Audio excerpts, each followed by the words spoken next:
So, another question. No? For a residential home, for example, if they want to power up their home, what is the estimate of costing from the equipment to the installation? So, do you have any idea of how much we can prepare?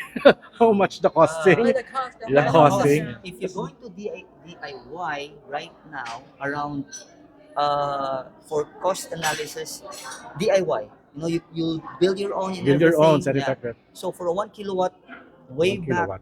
1 kilowatt way back when I've done that, it's around 150K just for 1 kilowatt. But right now, for a 1 kilowatt, you can go as low as around I guess 60,000 That's DIY. as a DIY.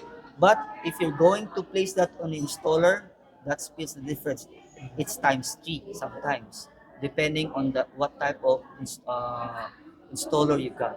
So that's why it's always imperative this type of event to go shopping, not only shopping but to go networking, so that you'll be able to understand Yes. what are your offerings. Yes. How much are you going to pay per watt when it comes to installation. That's why, for that reason, SE from Emil made it rent to own solar. yeah. You can just imagine that. Right now, you don't have to. How can I pay it? Do I have to hire a dedicated solar installer? SE will handle it.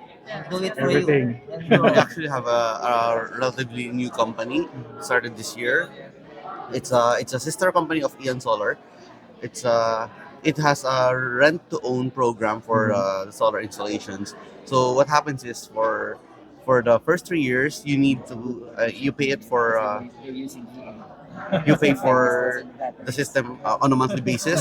It's a win-win What you situation pay for is just about the approximate savings for the system, and then after 3 years, the system turns over to the client, and the client owns it. The client owns the system. So how much is the rental? It's Depends it depends on how big the system. The Yeah, system. it depends on the For system. the entry level rental, like a small home, for I don't example. have I don't have it on the top Is of it my head. 100 or No, it's we count it on a monthly basis. a monthly basis? It's around 4,000 to 5,000, I think, Okay. for on a monthly basis.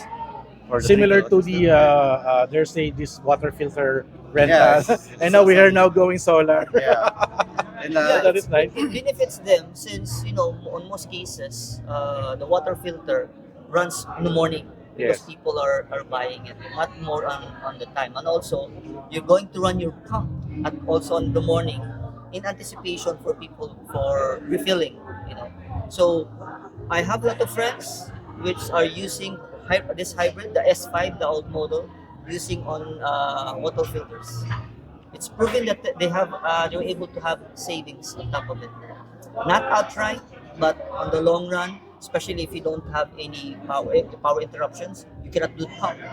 So they augmented by using solar if there's no power, and they augmented if there's power because the grid inverters will zero out their current billing. So that's how it works. Guys, any questions? Thank you so much. Thank you so much. Thank you. Oh, thank you. If you have any questions, just approach me.